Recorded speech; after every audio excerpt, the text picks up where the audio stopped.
Alhamdulillah nahmaduhu wa nasta'inuhu wa nastaghfiruh wa natubu ilaih wa na'udzu billahi min syururi anfusina wa sayyiati a'malina. May yahdihillahu fala mudilla lahu wa may yudlil fala hadiyalah. Asyhadu an la ilaha illallah wahdahu la syarikalah wa asyhadu anna Muhammadan 'abduhu wa rasuluh. Ballagha ar-risalah wa addal amanah wa nasahal ummah wa jahada fillahi haqqa jihadih hatta atahul yaqin. Fama taraka khairan illa dallal ummata alaih wa la syarran illa hadzaraha minhu. Wassalawatullahi wa salamuhu alaihi wa ala alihi wa sahbihi ajma'in. Ya ayyuhalladzina amanu taqullaha haqqa tuqatih wa la tamutunna illa wa antum muslimun. Amma ba'du, ayyuhal mu'minun, ittaqullaha ta'ala wa raqibuhu subhanahu muraqabatan man ya'lamu anna rabbahu yasma'uhu wa yarahu wa'lamu anna taqwallahi jalla wa ala hiya khaira zadin yuballighu ila ridwanillah. وتزودوا فإن خير الزاد التقوى واتقوني يا أولي الألباب. إخوة الإسلام عزني الله وإياكم. Segala puji bagi Allah yang telah memberikan begitu banyak kenikmatan demi kenikmatan. Segala puji bagi Allah yang telah menurunkan kepada kita berbagai macam karunia demi karunia. Di antara karunia yang Allah Tabaraka wa Ta'ala anugerahkan kepada kita yaitu kita memasuki bulan Muharram, awal tahun Hijriah. Dan subhanallah, Allah Subhanahu wa Ta'ala menjadikan awal tahun Hijriah bulan haram, bulan yang dimuliakan Allah Subhanahu wa Ta'ala. Menjadikan akhir tahun Hijriah pun bulan haram, yaitu bulan Zulhijjah.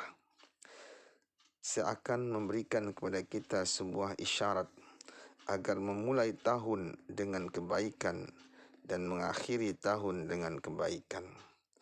Karena bulan-bulan haram adalah bulan-bulan kebaikan. Allah Subhanahu wa Ta'ala berfirman dalam surat At-Taubah ayat 36, A'udzu billahi minasyaitonir rajim. Inna iddatash syuhuri 'indallahi 12 syahra fi kitabillahi yawma khalaqas samawati wal ard minha arba'atun hurum. Sesungguhnya bilangan bulan di sisi Allah ialah 12 bulan.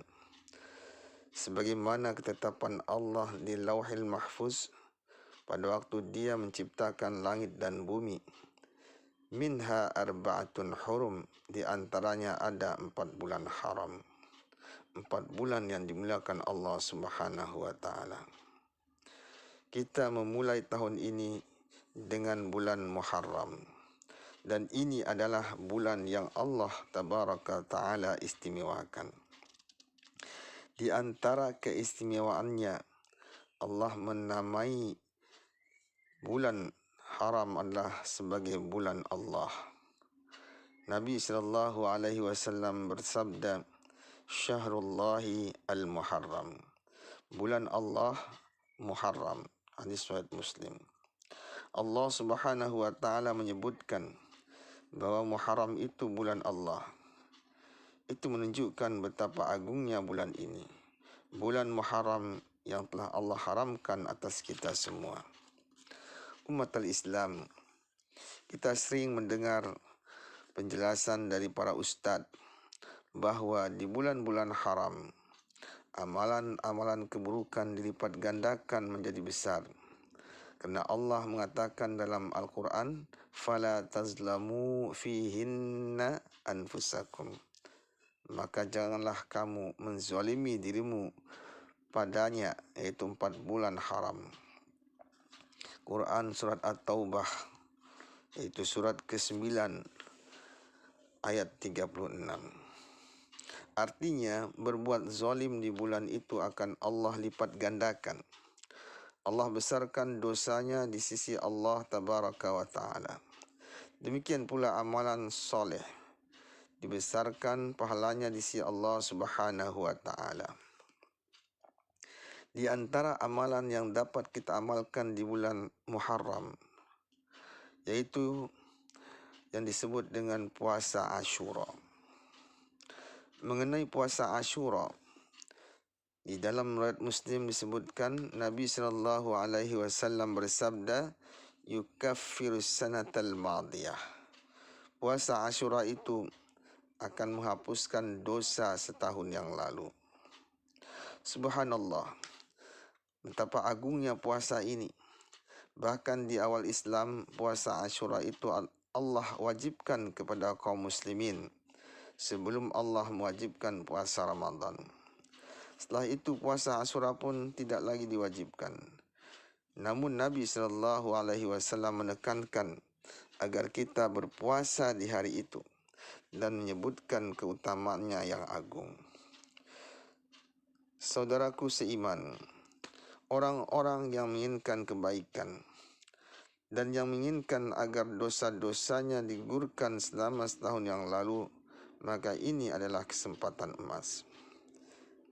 Ketika berhijrah ke Madinah, Rasulullah SAW mendapati ahlul kitab, orang-orang Yahudi, berpuasa pada 10 Muharram. Beliau bertanya, hari apa ini? Mereka menjawab, ini adalah hari yang Allah selamatkan Musa dari kejaran Fir'aun. Maka kami ingin berpuasa di hari ini. Kemudian beliau bersabda, "Fanahnu ahaqqu wa aula bi Musa minkum." Wasamahu Rasulullah sallallahu alaihi wasallam wa amara bi siyamihi. Kami seharusnya lebih berhak dan lebih utama mengikuti Musa daripada kalian. Lalu Rasulullah sallallahu alaihi wasallam memerintahkan kaum muslimin berpuasa pada tanggal 10 Ashura ini. Hadis sahih Muslim. Umat al-Islam, ketika kita berpuasa Ashura, Rasulullah SAW membimbing kita agar berpuasa sehari sebelumnya atau sehari setelahnya, yaitu 9 dan 11 Muharram. Hal ini dalam rangka menyelisihi ahlul kitab. Nabi SAW bersabda, "Fa'idha kana al-'amul muqbil, insyaallah sumnal yawma at-tasi'." Kalaulah masih ada waktu di tahun mendatang, aku ingin sekali berpuasa di tanggal 9. Hadis sahih Muslim. Mengapa Nabi SAW ingin berpuasa di tanggal 9? Karena orang Yahudi melaksanakan puasa di tanggal 10-nya. Maka beliau menganjurkan umatnya untuk menyelisihi mereka. Karena menyelisihi ahlul kitab perkara yang telah Rasulullah SAW ajarkan kepada kita. Dan Rasulullah SAW melarang kita untuk menyerupai mereka. Beliau bersabda, "Man tashabbaha biqaumin fahuwa minhum." Barang siapa yang menyerupai suatu kaum, maka ia termasuk golongan mereka. Hadis riwayat Abu Daud.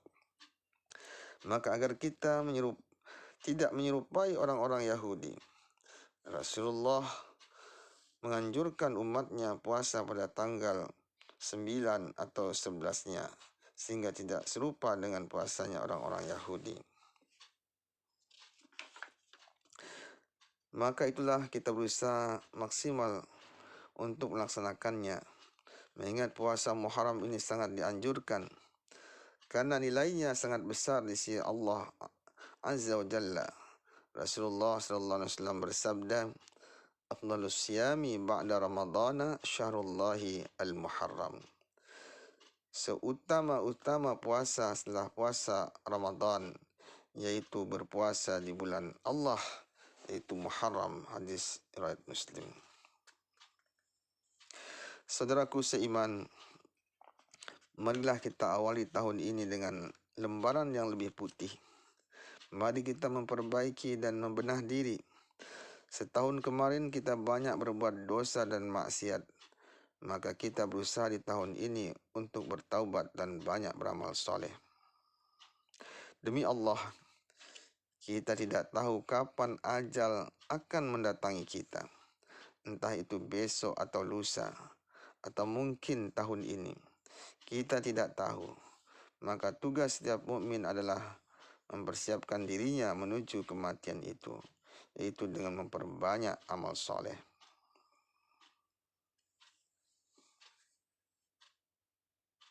Saudaraku, inilah bulan yang sangat tepat kita beramal soleh, agar kita meraih pahala yang melimpah ruah di sisi Allah Subhanahu wa Ta'ala. Barakallahu li wa lakum fil Qur'anil azim, wa nafa'ani wa iyyakum bima fihi minal ayati wa zikril hakim, wa taqabbalallahu minna minkum tilawatahu innahu huwal ghafurur rahim.